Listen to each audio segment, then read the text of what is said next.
Which should take priority at Kai Tak Cruise Terminal, ships or major events? At least 5 dead and 8 injured as gunman rampages through Michigan church.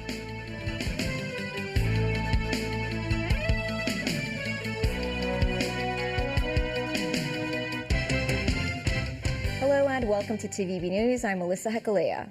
Authorities have earlier called for better use of vacant space at the Kai Tak Cruise Terminal for performances or exhibitions. But the facilitation of such events has led to controversy, with a number of cruises having been denied the opportunity to dock at the terminal, and the cruise ships redirected to the ocean terminal in Chimsha-Choi. Timothy Lee tells us more. Over the past few years, vessels have not experienced redirection owing to the facility's hosting of car shows or forums, with the recent case setting a precedent. An academic from the Vocational Training Council noted the docking period of vessels at the terminal is usually arranged at least 1 to 2 years in advance. He urged managers of the terminal to avoid disturbing cruise passengers with the facility's other commercial plans. He added that if the dates of prearranged activities and cruises do collide, the former can use other more flexible sites, such as the terminal's rooftop park, to organize their events. Speaking about the incident, lawmaker Gary Zhang stressed that while the cruise terminal should emphasize its diverse capabilities, its image should not be one that prioritizes commercial activities. Meanwhile, Secretary for Culture, Sports and Tourism, Rosanna Law, said authorities will continue to push for more tourism-related development at the Kai Tak Cruise Terminal. Timothy Lee, TVB News.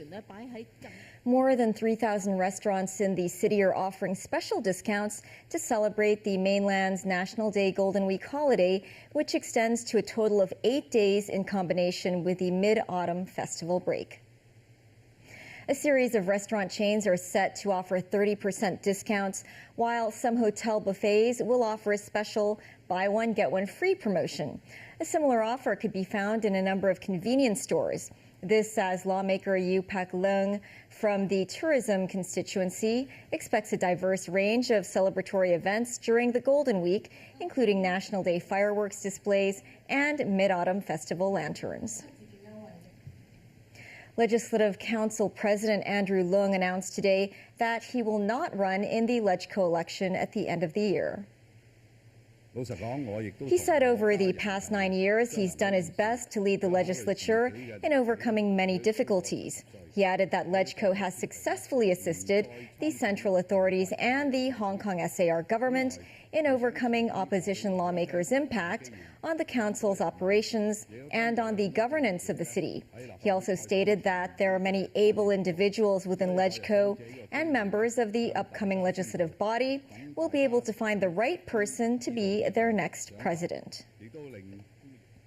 In the U.S., a mass shooting and arson attack at a Mormon church near Detroit in the United States has left 5 people, including the gunman, dead, and at least 8 others injured. David Garrett reports. A place of worship just north of Detroit on fire. Inside, multiple people shot by a gunman. An ex-Marine who had driven through the front door of the Church of Jesus Christ of Latter-day Saints and began firing an assault weapon at parishioners during the Sunday morning service. Some of the dead were shot, others burnt alive, unable to get out. Fire trucks, ambulances and police on the scene. Stunned worshippers walked away from the church service knowing they were lucky to be alive. They were shielding the children who were also present within the church, moving them to safety. Just hundreds of people just practicing their faith. Just extreme courage, brave, and that's the type of community that we are. Police say they had officers there within 1 minute. Those officers gunned down the armed suspect in the parking lot around 7 minutes after arrival. The church has been completely destroyed. More victims were found in the burnt-out building.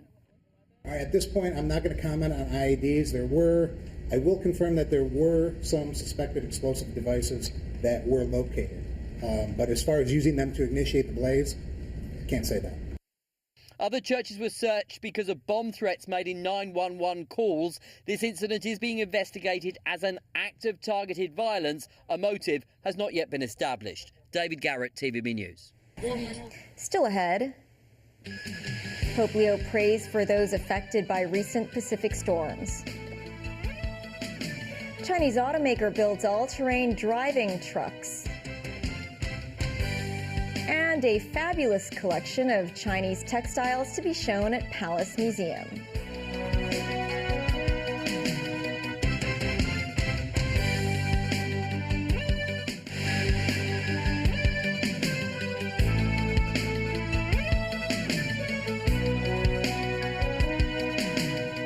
Welcome back.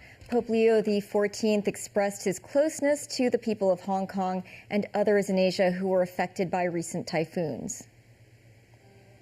The pontiff prayed for victims of Typhoon Regasa and Typhoon Boaloi, both storms affecting the region over the past 2 weeks. The Pope was presiding over the Mass for the Jubilee of Catechists at St. Peter's Square. Typhoon Regasa left at least 28 dead in the northern Philippines and Taiwan before making landfall in China. Vietnam evacuated thousands of people as Typhoon Boaloi raced towards the country. Boaloi killed at least 20 people in the central Philippines. Former Hong Kong student leader Nathan Law has been denied entry to Singapore upon his arrival there last Saturday for a conference. Law is wanted by Hong Kong authorities and has a $1 million bounty on his head. Mimo Singhai reports. Nathan Law fled Hong Kong in 2020. According to the Financial Times, he arrived in Singapore with a UK-issued refugee passport on Saturday on board a flight from San Francisco. Although he was holding a visa, Law was held by authorities at Singapore Changi Airport for 4 hours before being told that his entry had been denied. He was later put back on a flight to San Francisco. Law told the Financial Times that he had been granted a visa 3 weeks before his trip. An extradition agreement between Hong Kong and Singapore has been enforced since 1998. The agreement sets out 31 crimes, including murder and manslaughter, that both sides can put offenders in jail or other forms of detention for not less than a year. Senior counsel Ronnie Tong said the SAR government probably had not asked Singapore to hand over Law. He said under the United Nations Model Treaty, any offenders with suspected political backgrounds could not be transferred to another country based on extradition procedures. Moments 9, TVB News. The medical faculty of the University of Hong Kong has projected that 27.2% of Southern District residents suffer from mild visual impairment, including cataracts, but most cases can be treated.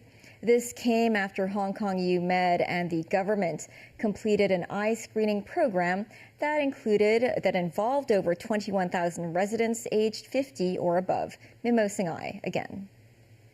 Mr. Lam is a Southern District resident who took part in program and discovered that he had glaucoma.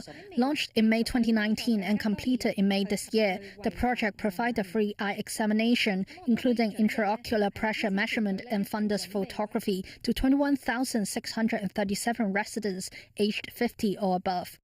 The results showed that 27.2% of the participants were found to have mild visual impairment, but through appropriate spectacle correction, the percentage can be reduced to 11.1%. HKU Med found that refractive errors and cataract were the main causes of visual disability. We're talking about the average wait time for specialist outpatient clinic is about 1 to 2 years.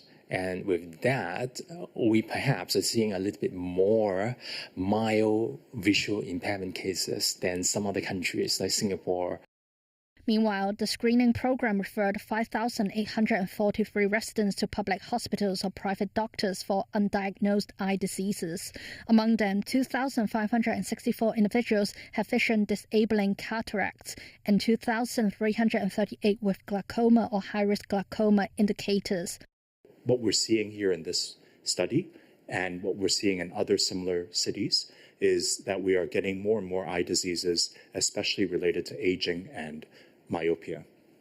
And so I think this is something that we should be alerting our population that we should be checking for eye diseases before it's too late.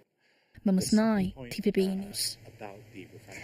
A mainland new energy vehicle company has rolled out the first batch of NEV all-terrain driving tracks, offering motorists the chance to experience a range of circuits, including driving across water. Samantha Lowe reports from Henan.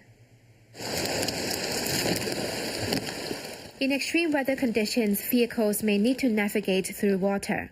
Here at this circuit in Zhengzhou, visitors can see breakthroughs in water crossing with vehicles able to move forward and turn in water. Another zone is this sand dune area, some nearly 30 meters high, giving visitors the chance to enjoy the thrills of desert driving. Electric vehicles on site also demonstrates automatic parking, particularly helpful when it comes to negotiating narrow spaces. The company invested 5 billion yuan in building a batch of all-terrain circuits, including in Zhengzhou, Hefei, Shaoxing, and other regions. It not only provides entertainment value for car lovers, but also as a training base for racing drivers. Li Yunfei, BYD's general manager of branding and public relations, said that the brand will continue operating the circuits even if they are not profitable.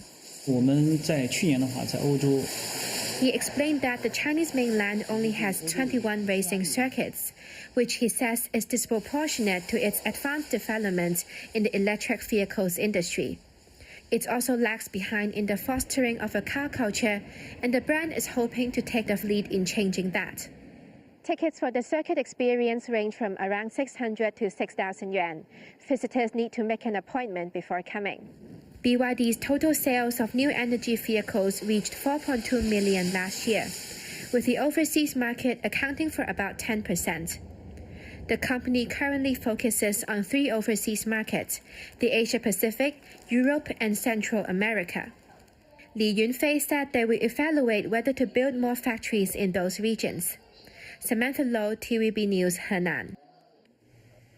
A British collector is set to donate around 3,000 pieces of Chinese textiles to the Hong Kong Palace Museum over the next 10 years.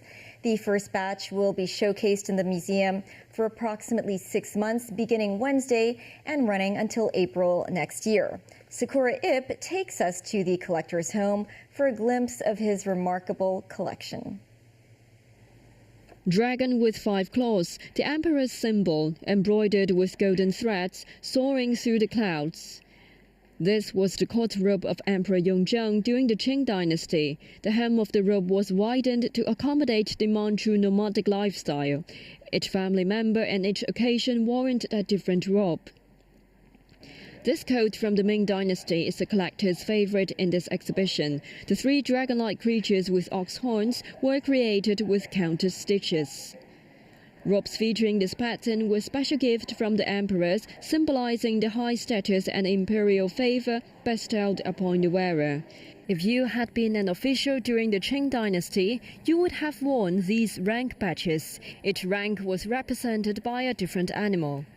The exhibition showcases over 100 textile treasures, dating from the Warring States period to the late Qing Dynasty, ordinated by Chris Hall, a British collector based in Hong Kong. These exhibits are part of the 3,000 pieces he has pledged to donate to the museum, as well as the Chinese Textile Center over the next decade. Hall is a tax consultant who moved to Hong Kong in the late 70s. He chose to dive into the world of Chinese textiles when they were not particularly popular among collectors. His collection ranges from silk paintings to children's shoes and hats, as well as this jacket made from bamboo and cotton threads. Hall has amassed a broad collection, including these.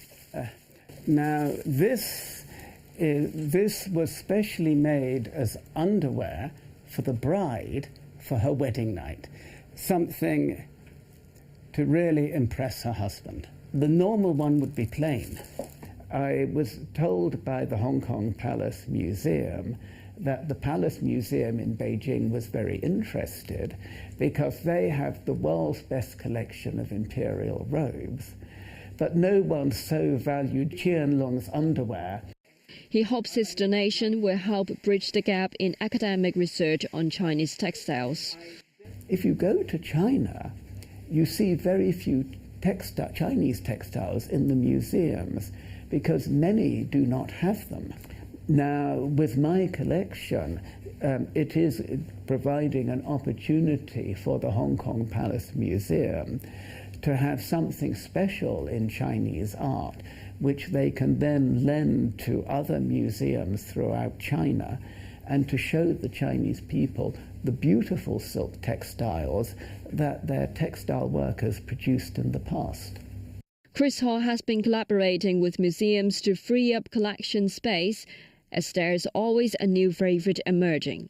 The latest mistress is ever so exciting. Having the privilege to visit Chris' home, we can see his entire flat is beautifully decorated with antiques from all around the world. He hopes to keep his flat as an exhibition space to share his collections with the public in the future. Sakarib, TVB News. Good evening, Hong Kong. That's the news. Thanks for watching. Bye for now.